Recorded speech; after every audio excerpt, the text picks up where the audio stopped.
Hi, welcome to Two Non-Doctors. I'm Liz Mealy. I'm Maria Shahada. And we have our always only guest, Dr. Terry. Hi, everyone. Before we forget, we have to do announcements. Oh my God, thank God. Thank you for saying that. Yeah, you're welcome. Oh, I guess I should start. No, I'll start. No, here we go. I got this. Thank you to all our patrons. Thank you so much for those who have joined, especially, those who joined in August for the stickers. We're still giving away the stickers, not giving them away, but, you can still get the stickers. They're included with $5 and up tiers. Subscribe, rate, review if you're listening to us on iTunes or Stitcher. All those ratings and reviews really help us. So thank you. Follow us on Twitter at Two Non-Doctors, on Instagram at Two Non-DRS, and subscribe to our YouTube. Yeah, we're almost at 1,000 followers. We're almost at 1,000 followers. Help and us after get 1,000, everybody knows next is 10,000 and then 1 million. So those are the tiers that we're hitting. 100,000. But yeah, that's Two Non-Doctors as well. I don't know how we got talk radio boring this one. All right, Mom, you're retiring in what, a couple of days? A week?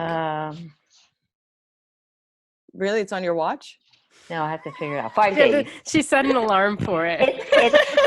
I do have a countdown and multiple Yes, I do. Ooh, I like that countdown app. I like countdown. I have a countdown app. Yep. So Wednesday at 12 o'clock. Oh. September 16th. Do you just walk out of the office? Or did you? I'm out of here. I don't know.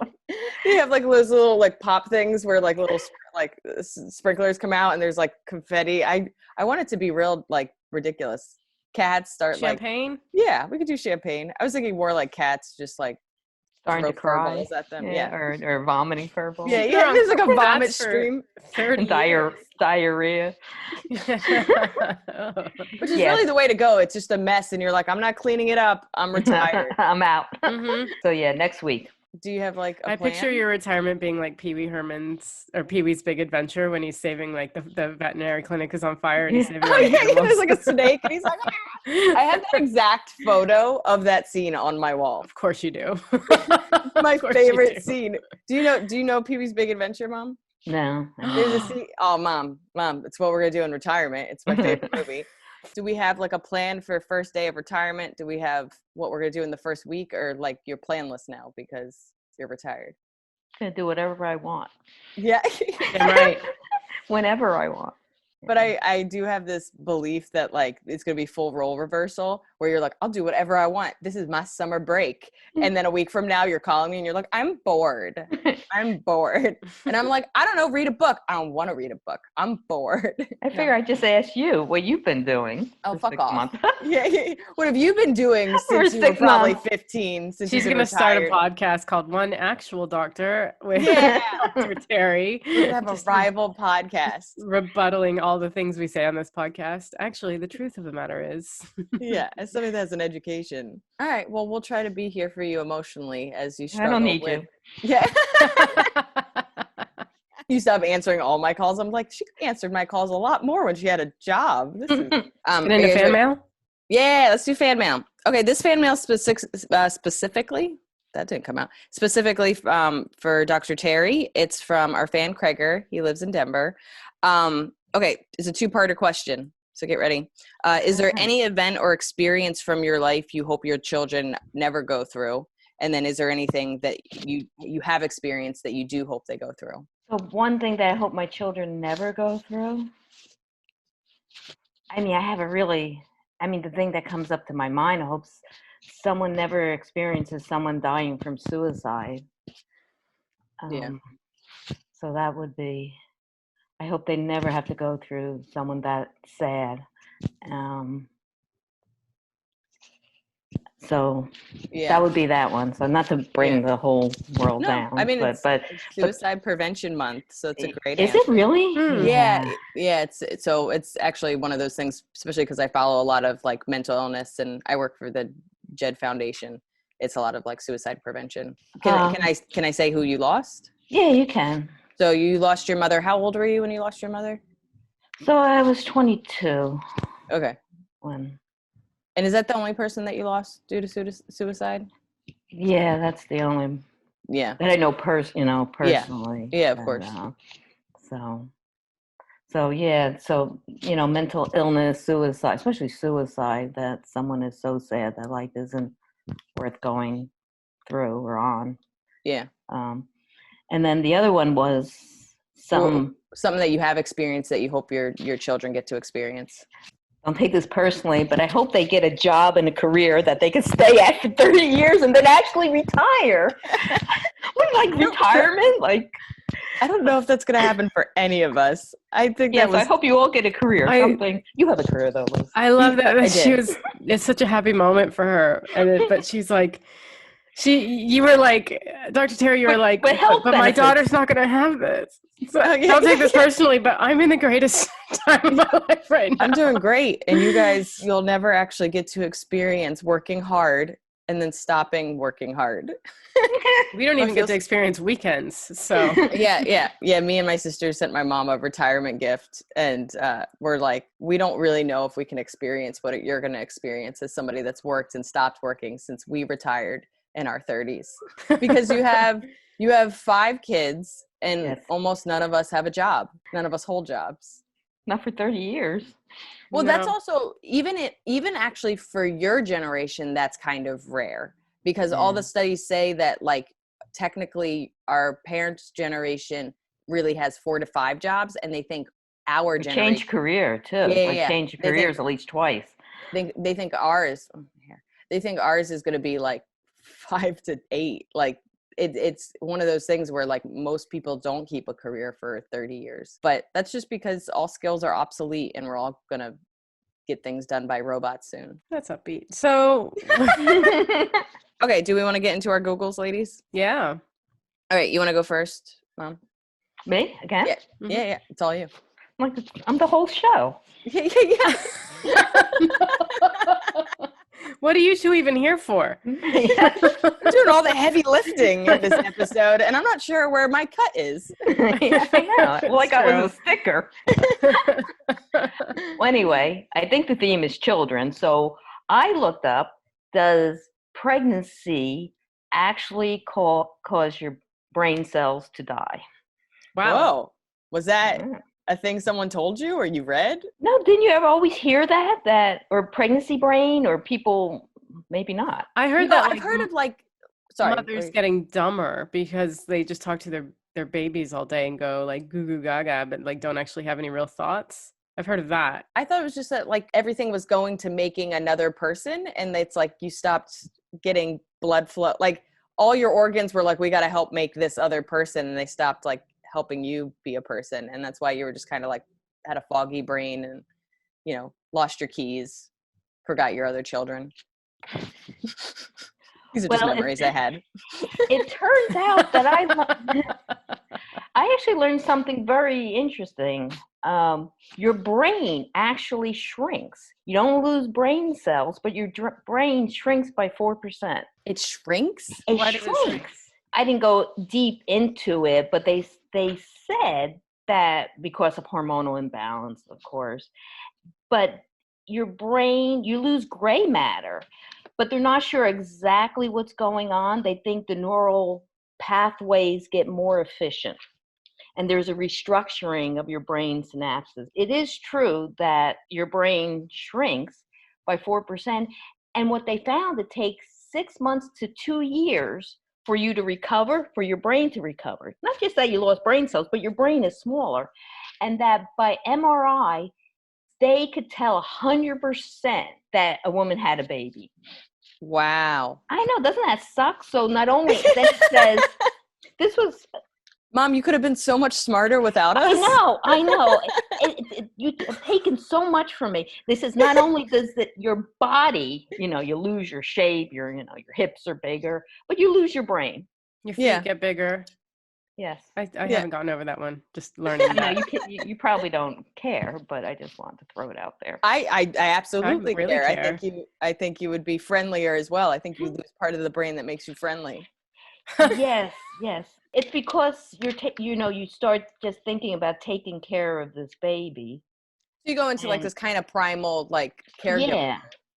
Yeah, I like so how, everything's I like about how your that. brain, like literally, almost the same way that they're like women stay in the kitchen, like women just have babies. I like how your brain's like, we kind of do feel that way. Like your brain's literally like, we don't really know why you're reading right now because you should be making and taking care of Do you babies. want to be a mother or do you want to be president? So Yeah, those are your figure it out. choices. I don't think you can do both because your Exactly. brain shrinks. Right. How anti-feminist this whole episode is going. She's like, I thought you could have it all, but then I read the internet and it said we couldn't. I So wanna we have to my go with the brain. internet. It's not anti-feminist. I don't want to have kids. I want to be able to say don't. sentences. I already have a hard time, so I don't I think was going to say, I don't think can I afford could. to lose I don't 4% of my think I brain. could afford that 4% either. I think we're both like, oh, is there any way that we could get an extra 4%? That was a good one, Mom. Maria, what's your Google? Stop me if I've Googled this before. I don't think I have, but Did you lose is 4% of your brain? That's what I'm saying. I can't afford to lose 4%. I'm already pretty dumb. So I Googled, is smoking 5 cigarettes a day harmful? I think you had a cigarette one before, but I don't know if. I don't remember. Yeah. And well, here it is again, because I smoke about 5 a day, if that. I mean, I don't smoke very much, but I saw somewhere that if you smoke 5 a day, it's just like smoking a pack a day. It's like at some it's point, not any better for you. Yeah, at some point, whatever the number is, it doesn't matter if you go above it. Yeah, it's just your lung capacity, your everything is still being affected as if you smoked a pack a day, which is upsetting because for a long time I've only smoked a few cigarettes a day, and I thought I was fine, and I'm not fine. So I'd read that, and then I talked to a doctor, and he said, unfortunately, that's one of the things that you can Google and get right is that there was a study 3 or 4 years ago that showed like the effects it has on the body is similar to smoking a pack a day. So I mean, this could go one of two ways. I can be like, oh, well then I won't even smoke those and quit. But more likely, since it's an addiction, I'll be like, well, I might as well smoke 20. Yeah. Since I'm doing the same amount of harm. I think sugar kind of works the same way. You're like, what? I just had a little sugar. And they're like, all sugar's bad. And you're like, well, then why am I not eating cake for breakfast? Like, oh, wait, are you saying that if I have like a little sugar in my tea, that's the same as eating cake for breakfast? No, but there is like, just like the 5 cigarette to, it's almost like a pack. There is some threshold, or the fact that it doesn't even matter what kind of sugar. Like that's why like certain like wheat, like bread and stuff, like everything just kind of comes down to sugar. So if you're eating everything that turns into sugar, at some point your body's like, it's all just, I read it all as sugar to me. And you're like, cool. So it doesn't matter if I'm eating whole wheat bread or cake, you're going to just process it the way you want to process it. Okay. Yeah, this is going to be a really upsetting episode. Yeah, seriously. It's all all bad news. We can't eat cake. Yeah, you're like, we can't eat cake, we can't smoke our cigarettes. Well, I mean, our doesn't brain that mean is that shrinking. if you walk by like cigarette smokers and you're in a polluted city like New York anyway, you might as well be smoking a pack a day? Oh yeah, I've definitely known that. I mean, they also say at some point in like 10, 15 years, we're going to have so much pollution that like everybody that's fighting wearing a mask is going to want that mask back. Yeah. Okay. Do you feel good about your Google? Pick it up, Liz. Yeah. I wish mine was just like, do flowers really do make your day? Okay. So actually my Google was inspired by one of our Patreons. Ian heard me talking about how I have to pee all the time in the middle of the night. And he basically gave me like a pee log. He's like, you're going to have to go to a urologist. There's something wrong with you. You should start a pee log. I got diagnosed with like overactive bladder. And I was like, ooh, what's overactive bladder? Like I've been trying to inspire myself to go to a doctor for a while. And I was going to go before the pandemic and then I just didn't. So I looked up what overactive bladder is. I legit have it. It can include frequent urge to urinate, waking up at night to urinate. And it causes include weak muscles, nerve damage, use of meds, alcohol, caffeine, infection, being overweight. And then this is a weird thing. So I feel like I have an overactive bladder. I feel like I've talked about it before. I get up at least once or twice in the middle of the night to pee, and that's a good night. And that I feel like I have like pee anxiety because like we talked about like going to like music festivals and stuff. I'm like, that's too, like I'm always planning out my pees. Like I had to go into the city to do a podcast and I was like, okay, it's a studio, so I can pee there. So I pee before I go. As soon as I get there, I pee. Before I leave, I pee. And when I get home, I pee. Like That's just a lot of peeing. And I'm not drinking that much water. I was going to ask, would you like to put it out there? Like, I'm not that healthy either. Like, I'm not like this. I drink water, but I'm not like, it's a lot. So anyway, this is the weird part though. I look at prevention. It's like maintain healthy weight, regular exercise, limit your caffeine and alcohol, quit smoking, manage chronic conditions like diabetes. And I look at that and I go, none of those things are my problem though.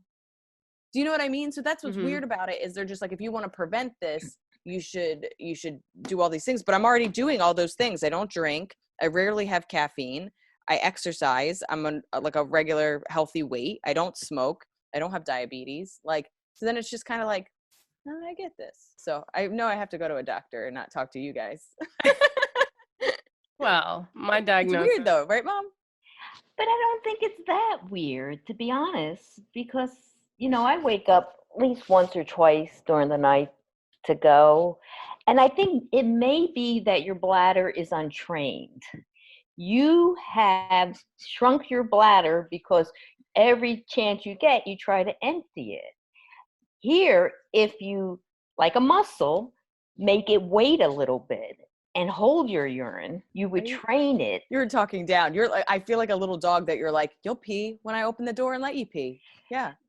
But the nighttime one doesn't sound, because I think everyone gets up. You know how we always make fun of guys, like older guys, they end up peeing in the middle. They do have medical problems. You're a young, healthy woman. But that's what I'm saying. I've been like this as long as I can remember. Like as a teenager, I remember getting up in the middle of the night to pee. And that's like, I understand as you get older, or like after you have kids, like there's all these kind of things that kind of can make those muscles. So my theory is it's because of running marathons. I don't know why. You think your pelvic floor is weak because you've been running marathons? Because I'm an athlete. Yeah, I'm putting that out there. That's my theory. I didn't say Do I have athlete. anything to? That's true. I mean, it might be like you said, a pelvic strength, but I don't think you need medication. I really do. I think it's Just some Kegels. Yeah, or behavior modification. I bought a thing. I haven't used it though. This is very. It's not another thing that works. Fuck you, Mom. Fuck you. I don't appreciate this. I don't know why we have you on this podcast. I'm sorry. I'm really gonna come across as a bitch. But I don't want you to. I don't want you to I'm take gonna any edit it. But I don't want you to take any medication. No, and I don't want to take medication either. But I did buy it. It was like a thing off. It's like a thing you put it in there, and I think I showed it to you. Like you use your muscles to squeeze it to strengthen it. But I can't get. You didn't get it yet, right? Oh no, I have it. Yeah. You can't get it in? No. So you put it in, and then it's a game. It's a game on your phone, and you have to catch these butterflies by strengthening your muscle. It's like it's basically training you to do Kegels. The problem is we've talked about episodes of habit. It's like an aggressive habit. I have to be half naked in my room to do this thing for 10 minutes. They're supposed to do it 10 minutes every day, and I haven't gotten past 2 weeks of doing it. Why do you have to be half naked to do it? Because I have to take down my pants. Yeah, I know. You need to just put it in and get on the bus. Put my pants on again? Yeah. Walk just around in there. doing it? Yeah. I don't think you really understand this contraption. I don't. Okay. Does it go up something? Or? It goes inside. Oh. Yeah, but that's what I'm saying. You can just pop it in and go about your day. That's not how it works. Are you sure? Yes, I've read it. What's it called? Oh, I have the app on my phone. These are good questions, ladies. It is called Purifit, Perifit. Perifit. If I'm being honest, it looks like a baby vibrator. Like it's like this big. It's pink. There's a string attached to it. It looked like a tampon. But it was originally for pregnant women. Like after you had a kid, because you lost your brain. Yeah, after you lost your brain and you lost your bladder control. Floor. Yeah, the women didn't have bladder control, so it was to help women regain those muscles. So they actually sent out the first batch only to pregnant women. So then finally, I think after like 6 months after, I was like, yeah, I'll try this. I got mine. I was all excited. I think I did it for like a week, and then again, I got out of the habit. A lot of it had to do with traveling. Now I've been home for 6 months, and I still can't. Every day I say I'm going to do it, and I don't do it. Do you think it helped? Like, I know you only did it for 2 weeks. I don't know. I don't feel like it did. And I think I would have to have that habit longer. I will say it's kind of fun. It's a game. Like you love the games. I do. I like a game. But it's like you get points for like They should like kind of merge that with your Fitbit, so that your friends can do it with you. Oh God, And you can see who has like the stronger vagina. Yeah, that's really the missing link, is it's not competitive for me. You need a more competitive. Everybody's not doing it. I can't show them and be like, oh, my score is 5,000. I only peed 3 times today, and I drank 2 gallons of water. Yeah. So I do think I have overactive bladder. Ian, thank you for sending. I looked at this log he sent me, and basically you have to like say everything that you drank and like how much you peed and when you peed. And I was just like, as if, our family loves writing stuff down. I was like, I'm totally down for a pee log. Like, let's do this. He basically was like, if you go to a urologist, they're going to ask for your pee log. And I was like, I want to be so like best student where they're just like, hey, and I'm like, here's my pee log. They're like, we definitely didn't ask for your pee log. What is this? We don't need this. Could you imagine going on a first date and they're like, well, they'll tell me a little about you. And I'm like, well, I have it in a log. You're going to have to be okay with the fact that I get up in the middle of the night to pee, or we're not compatible. Yeah, but also, have you ever thought about your sleep anxiety? Maybe there's something to do with that, like why you don't want to stay asleep. Yeah, that's true. We discovered I have sleep anxiety, Mom. Like legit have sleep anxiety. I'll tell you all about it. Actually, just listen to our podcast. I feel like there should be more things wrong with me. I feel like you're getting all the things that are wrong. I feel like I'm just really taking this podcast seriously and researching, and you're just assuming just sort of perfect. Yeah. Right. Okay. You want to get into Let's Get Personal after I told you about my Kegel machine that I bought? Yeah. We really need to switch these categories. Okay, Google's always way more personal. Okay. Setting a scene. You're going to die tomorrow. What's your last social media post? I think mine is, here's a link to my diary for the past decade. Really? You would just like release your diary? Why not? You're going to die. You might as well show, like, this is what I really thought of all of you and of my life. I really don't even think my diary is, and like my diary is like kind of like my comedy journal too. I was scared to lose my comedy journal. And now that I kind of journal for real in it, I'm definitely scared to lose it. But you're just fine with like, I'd be mortified if it was ever found while I was alive, but if I'm dying, why not? I sort of have like, how some people like they have to be naked and show, like they just want people to see them naked. Yeah. It's like I'm that, but with my thoughts. I can see that as comedians. Like that kind of makes sense that we would hear my naked thoughts. I find that very brave. I don't know if I would do that even. You're dying tomorrow. What does it matter? Even dead. I don't want you to know me like that. Weird. Okay, Mom.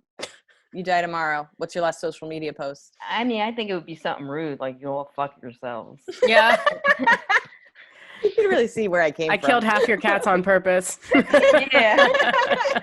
It would be something. Yeah, it would be something like that. Just like a black square that just says I never liked half of you, and then just starts listing the people you didn't like. Yeah. Dr. Terry, fuck all y'all. It would be something like that, because I don't even think I could do it during retirement, all you people are fucking idiots. But if I was just about to die, it would be that. Okay, I like that. I like that kind of like, I held it together and was a nice person, but you should really know I didn't like most of you.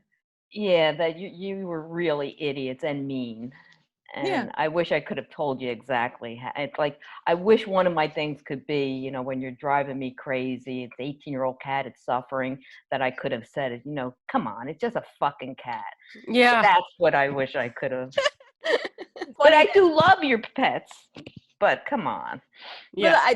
But it is actually kind of interesting. Like I would be like complaining about my cat. My mom's like, don't be that client. And I was like, but I love her. You're like, that's fine, but don't be that client. Like you have to listen to reason. You can't be crazy. And I was like, but I love her. And my mom would be like, I can't do this right now. Yeah, like nothing should suffer. And then the next line would be, and it's only a fucking cat. My mom's in full retirement mode. She's like, I got one more week. Yeah, I find that I just got fired today. When is this coming out? Yeah, a week later. Yeah, don't worry. My mom's all of a sudden like, when does this episode come out? Because I can't come out Tuesday. It's Tuesday. Yeah. I think you have time. Okay. Mine honestly would have to just be my hottest picture. I'm so tired of people dying. And then they use your worst picture. I feel like even when I do a show and like somebody instead of asking me like, hey, what picture should I use to promote the show, I swear to God, they find a picture of me from 15 years ago. Yeah. Some guy with a bad camera took, and I'm like, hey man, even just Googling my name, you can find 6 better pictures. Why are we using, but mine's going to be an ego trip. It's going to be my hottest picture, because we all know people are lazy. And when they go, oh my God, I can't believe Liz died, they're going to take the newest picture, and I'm going to have that. This is all about control for me. It's going to be that's the one where it's going to be all over people's page. Oh no, I can't believe we lost Liz. She was so hot. It's so hot. As my hair looks like this episode. Yeah.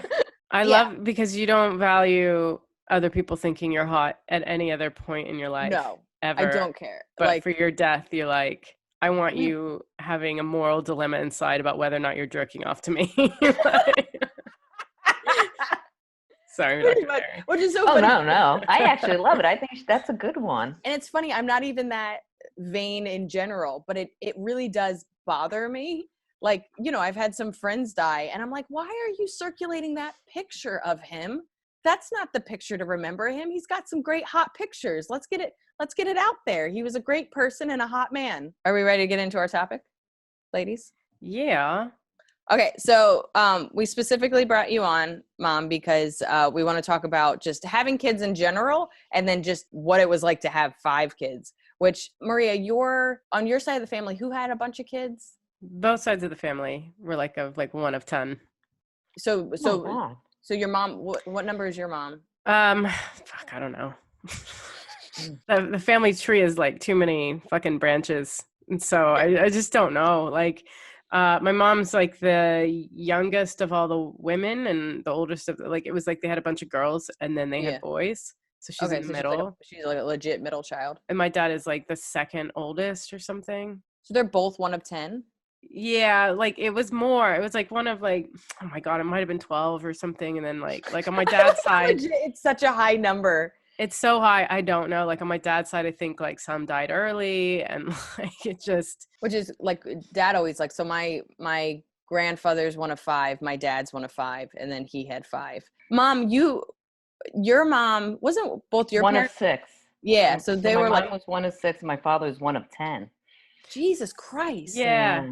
I just That find was that common. Well, it's because common. like condoms weren't around, or if they were around, they weren't like well, there was no birth given control. out. Yeah, I mean, it was truly like there wasn't real birth control, because the birth it- control pill was invented in the 60s. You had to be married to get it until 72? Yeah. So it's like, there's only so much that you can do to prevent it. Yeah, because my dad was born in like the 40s, so that there must have been like no birth control for both my parents' parents. That's crazy. When were condoms invented? That could be a Google one. Well, condoms, that is a good Google, but condoms were like around in the 20s, because I mean they had like sheepskin. Yeah, they didn't. Yeah, maybe they were weren't shitty. Like, because right now they're like, what is like a 96%,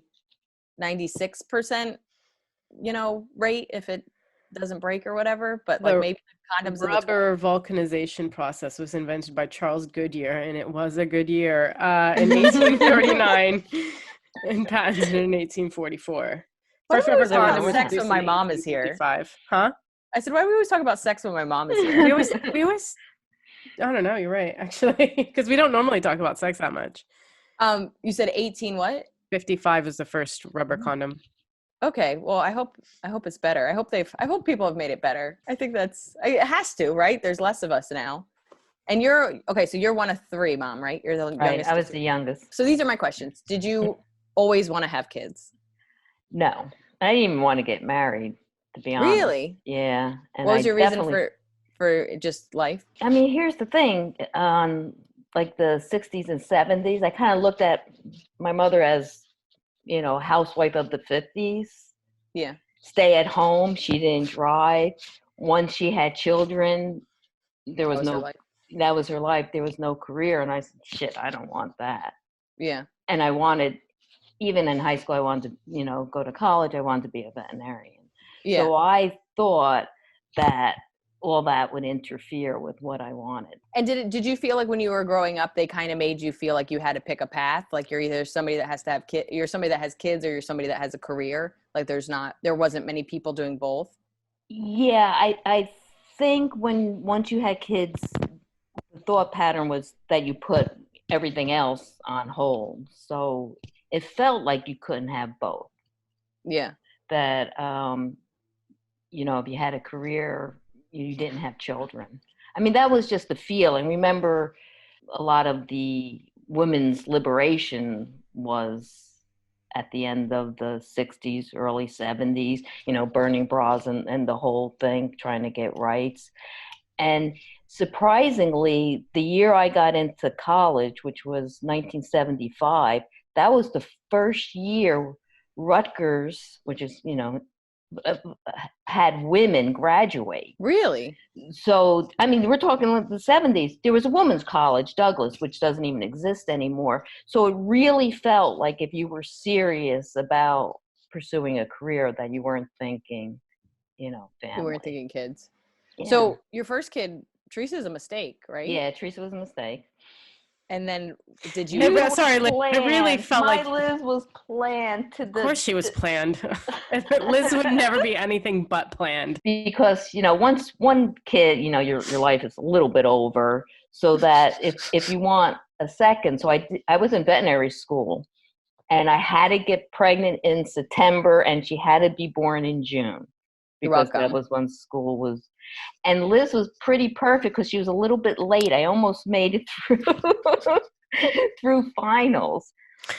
Instead of your water breaking, one of Liz's phone alarms went off. Yeah. I kind of was like, I'm ready to come out now. We're late. We're late. I'm sorry. I have things to do. If we could just have this birth go on now. So yeah, Liz was. It came at lunchtime. I was very hungry. I was like, "It is noon. Are we gonna do lunch or not?" It was noon. Yeah. So this is my question though. So you get pregnant with Theresa. Were you like the fuck? I'm gonna drop out of college? No, not at all. And that is the funny thing. That wasn't the thought pattern at all. So once I did have, I was doing graduate work, and I was working too.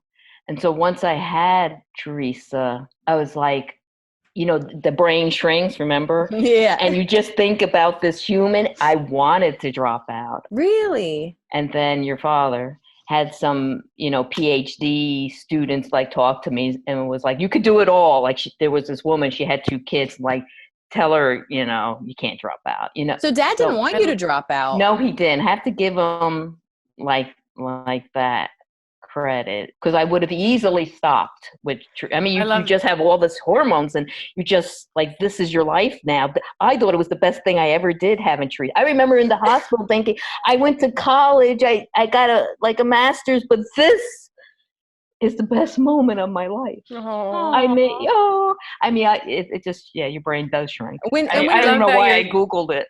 I love that your dad brought in people to talk to, because before self-help books were a thing. Actual humans to convince you. Her brain shrunk. She doesn't read anymore. We need presenters. But it was true. I have to give that to him, because I thought, I can't go to work. I have to keep this. But there was other women. I was in Columbus, Ohio, so I was at Ohio State. Hey. So there was a lot of women that we're doing graduate work. And though it wasn't common, they were like, oh, you can't. I guess they even knew. So don't give up on your dreams. Totally. Yeah. I mean, I kind of find that fascinating that even you, who was like, I'm going to be a veterinarian, nothing's going to get in my way, I don't want to have kids. And then you have a kid, and just this kind of mother hormone is just I got to take care of this baby. Is it tattoos? Where if you have one, you want a bunch? Yes, yes, babies are like tattoos, Maria. What great input you've put out there. Very permanent. Some are thought about, some and they never go away. You regret some of them. Wait, so was Theresa the only mistake, or did you plan a couple? No, Theresa was the first, and that I don't think I could have ever planned, because I thought having a baby would interfere. So I think if Theresa didn't start this little family, I wouldn't have. And then once you have one, really, you're committed, and you're like, this. What is 17 others? But it doesn't matter, does it? And then Liz was cigarettes. Liz was planned. Then I thought I needed a boy to make my life complete. I think you needed them. So that's So what Emily was a disappointment. So she was planned, but she was like, We already have 2 girls. We don't need another one. like, you don't need a backup to the backup. Then still didn't want to give up. So Sam was very much planned because let's try one more. I thought, I wanted a boy. It wasn't even for your father because he's not into sports, but I thought, I want to go to softball, baseball games and little league. And she thought the boys were going to be easier. Ha ha ha ha. So that was Sam, and then I was done. Yeah. And Greg was a truly a mistake. Truly, and like he knows it. Yeah, Greg was oh god damn it. Like, I don't want to get too personal. Like that one shot. I mean, like it was a like. The one shot just happened. One little shot make it. I'm pushing almost 40.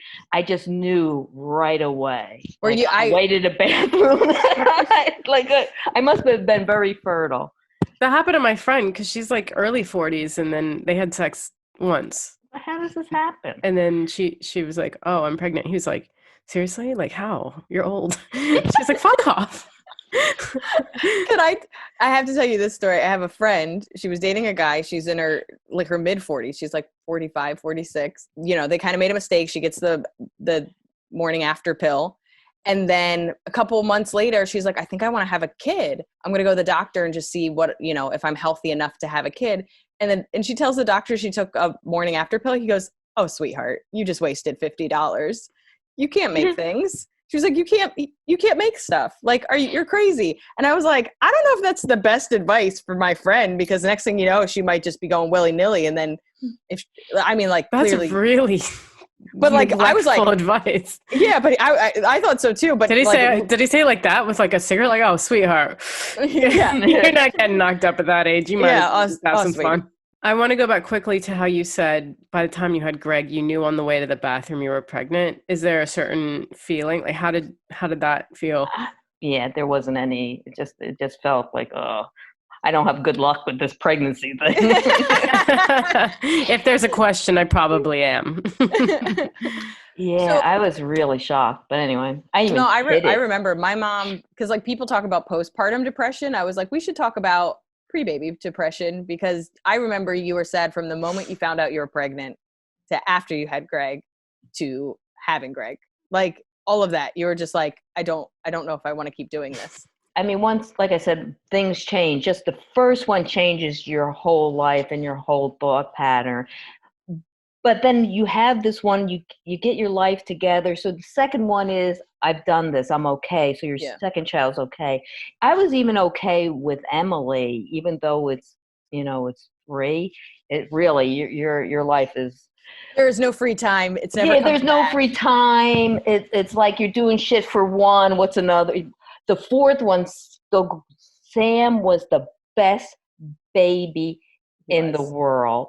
I mean, I don't even know if he cried at night. I never remember him crying or getting sick, but I knew I was really outnumbered, and that's why Greg was. You were overwhelmed at 3 and 4. 5 is like, why don't we just set the house on fire? I hid it.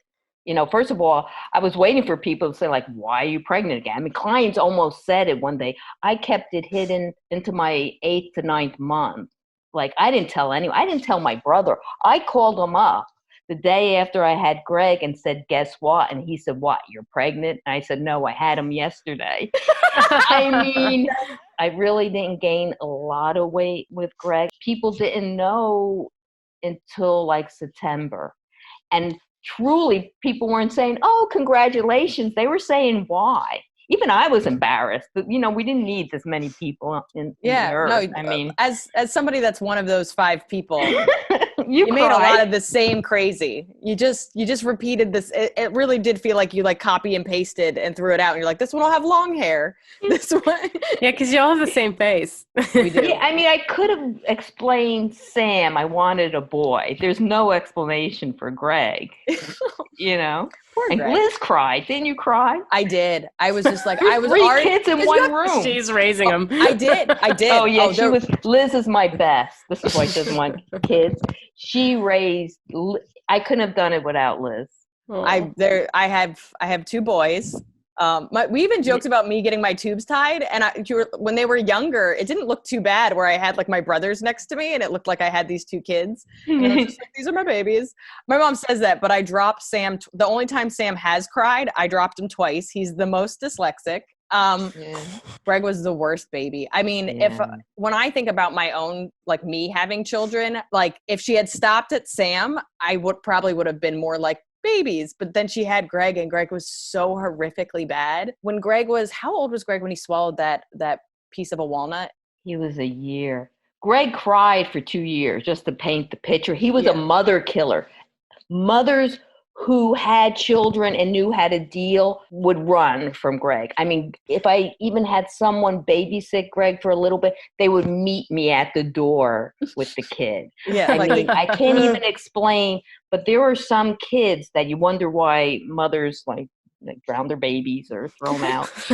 He was one of those, and it wasn't that I wasn't experienced. Yeah. He was a mother. I mean, if he was my first, there would have been no one else. There was nothing fun about this kid. Go with your story, Liz. Yeah. I hope Greg never listens to this. Or anyone in our family. Yeah, really anybody. I never loved any of you. Fuck all y'all. But he swallowed this. I remember we were at my grandfather's. He swallows this half of a walnut. He has to go to the hospital. Did he get surgery? Yeah. And the thing to explain about, I was so tired. It was Christmas. I had him, I was changing his diaper, so he was on his back and he's crying through the screaming. And Sam walks by with a cookie. So I take the cookie that Sam didn't want, and I gave it to Greg to shut him up. So he's on his back while he's eating a cookie, and he choked on it. Oh no. Yeah. So, I mean, I kind of was killing my own kid. Yeah. So it feels like it's still Greg's fault. I'll put that out there. I think it's Sam's fault. And then he choked on this cookie, which I didn't really know it had nuts in it. Yeah. And he coughed, and he didn't get better the next day. So I go to, the pediatrician. He was like, I'm not sure, but you probably should go for an x-ray. And on the x-ray, even the radiologist I wasn't sure, but you should go to CHOP or, this pediatric hospital. By this time, it's day after Christmas, and the specialist looks at the x-ray and says, yeah, there's something there. What idiot gave their child a cookie with a nut in it? Or what nuts? Present. You watch Greg, you bastard. Yeah. You so anyway, don't accidentally try to kill this kid. This is the quietest he's been in years. Yeah. So they did emergencies. They scoped him. Yeah. But, you had to sign things like he could die, or, they had to put him under anesthesia. It was a mess. And then he had asthma. He had to be on that nebulizer. So this is my strongest memory of Greg. He's already the worst child. And then there's this nebulizer. You had to do it a couple times a day. You have to put this thing over him, and he has to kind of breathe it in. But he's a psychopath. So I'm not even joking, I would have him wrapped around my legs. So his body is under my legs. I'm like holding this kid down. This is why he hates all of us, by the way. And I'm like, I'm trying to save your life. And he's like, what? You're literally like, it looks like you're trying to suffocate this baby. But like my parents would be like, hey, you're watching Greg, make sure you nebulize him. And like, as a family, like all the kids are like holding down Greg as we like nebulize. Remember, he's a 2-year-old. Yeah. If anybody had walked in the house as we were trying to nebulize Greg, you would literally think we were trying to murder this kid, because he is fighting it with this. And we're just like, dude, 5 minutes, just breathe in this air. Like, it was a mess. I don't know how long we had to do that for. It was like for like a year or two. He always had something. He caught the virus at 2 months. You almost lost him there. Then I tried to kill him with the walnut. The walnut. Then he had this eye thing. I had to go to this special eye clinic in Philadelphia. So you had to put eye stuff on him, and they also had to do like hot compress, because he would get these crazy styes where he'd look like Hunchback of Notre Dame. I don't think he has a girlfriend, and I don't blame him, because he just had women holding him down, trying to like medicate him most of his life. And it's just being like, Greg, you fucking are the worst. What would you say is the best age of a kid? Like, what's the age of a kid that you were like, this is what makes being a parent great? You know, I kind of like the 3 to 4, like toddler. The baby, it's a lot of work. Yeah. It's like having a puppy. You know, there's night feedings, and you know, Theresa, it was fun because it was new.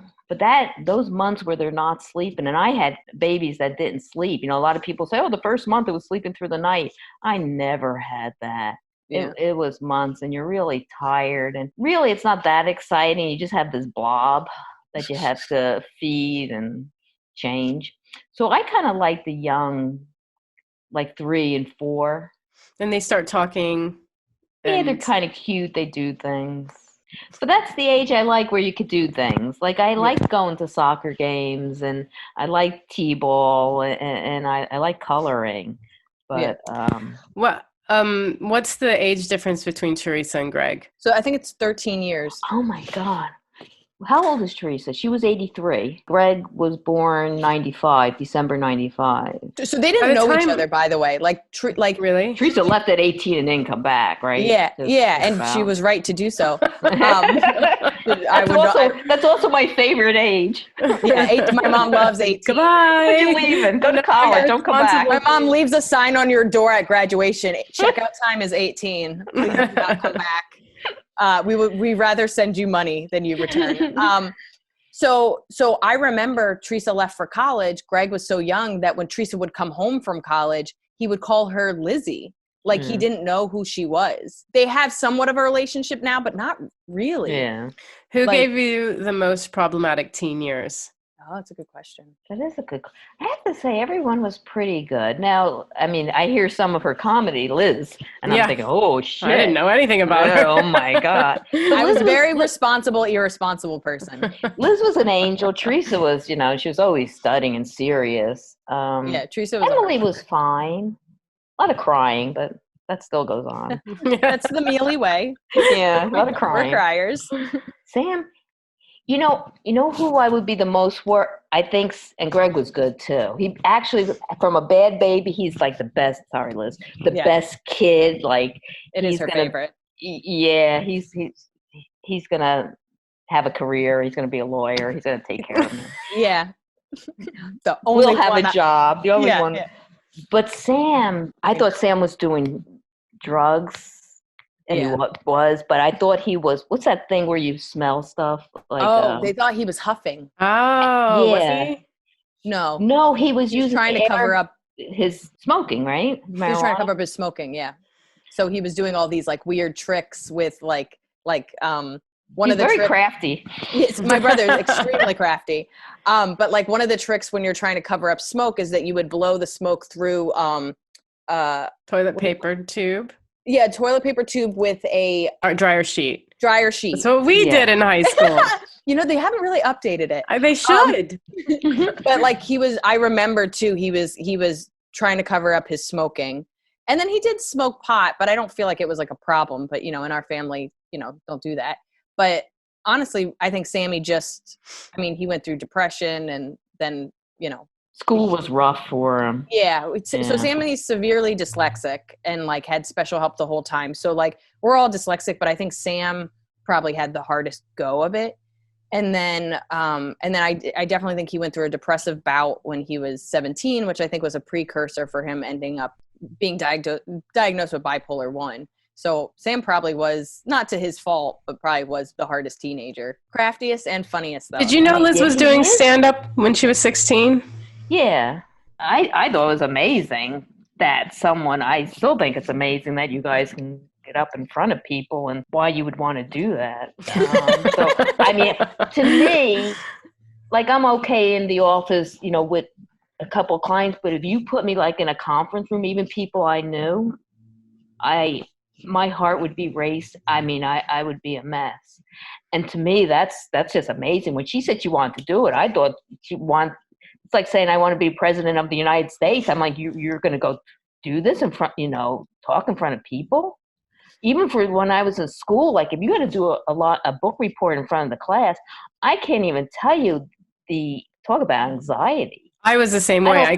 When I got to college and I could choose my courses, if there was public speaking on the curriculum, if we had to give a presentation, I'd drop out because I was so shy. Like I couldn't imagine doing stand up at 16. I don't even think I had heard of stand up at 16, but like, yeah, that's to me. I mean, going into the city, she wasn't going alone as far, your father, but to actually do it, I still to this day, I think, I don't know why anyone would want to do that. To me, it's so scary.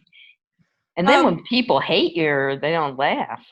Yeah, I have that line in one of the bits where I'm just like, after a breakup, like, what is one person not liking you when so many roomfuls have? Like, you really do get desensitized. You're like, yeah, there's tons of people that don't like me, and it's kind of refreshing. You really just get used to it. Yeah, I never really thought about that perspective. I remember breaking the news. You know how like kids talk about coming out as like gay to their parents and stuff? Yeah. Like, I felt like I came out as a comedian to my parents. I had a similar comparison. It felt like I was telling them I was gay. I'm sorry, I'm going to let you tell the story, but I never told my parents I did comedy. They found out because the local paper did an article about me and how I'd moved to New York to do stand-up. And they just read it and they were like, what is this? What is this fluff piece about my daughter? I was going to be the vet. So my parents, are both vets. So I was going to be the vet. Like I was the cat lover. I mean, my whole wall was like pictures of cats. I think I just was never very smart, but also like, and I never liked school. I bet I could have been a vet psychologist, that kind of fluffy, like your cat's very angry with you right now. And it's because you're in a new relationship.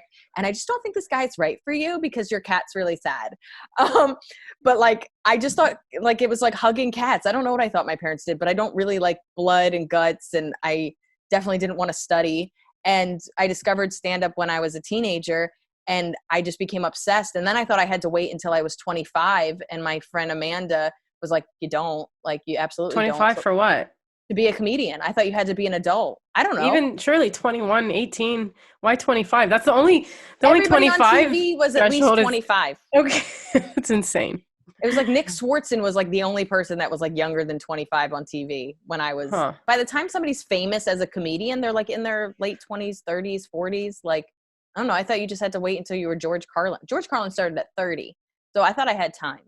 She kind of put it in my head that I could start earlier. And then I remember like being like, this is what I want to be. And I kind of talked about being like a funny actress, but I was never like, I just knew Sandra Bullock got the reaction that I wanted, but I didn't really want to act. And when I discovered stand-up, I remember telling my parents I wanted to be a comedian. I don't know if you really had a reaction. I remember Dad was like, okay, well, let's see how that goes. And like, he was like supportive in the sense that he was like, write to other comedians and like, see what they think. But like, he was always trying to be like, we do need a backup, Liz. There's going to be some backups because this isn't a viable career. And, now the pandemic is here and he's right. So I have to give my dad a lot of credit. He really did predict that someday I would be almost homeless. What would you say is your like a couple of favorite memories from having kids? I think I'm drawing a blank here. Okay, next time you send us these questions so I can think about it. You don't have like a memory where like, this is why people do this. This is why people go through this struggle. There is one, and it's about Sam, and it's I don't know. He wasn't feeling well when I dropped him off to daycare. I think he might have been 3 or 4. I don't have an exact, but I picked him up early and we were going to go to the toy store and he could pick out one thing. It was Zany Brainy. I don't even think there's Zany Brainies anymore. I remember that store.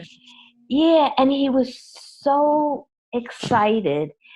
And you think, could you imagine me saying you could buy whatever you want? It was like one of those, guilt trip mother things that, you dropped your kid off when they were sick so you can go buy toys and you survived, daycare. And he just picked the smallest thing. It was like the snake toy that, it was just little blocks.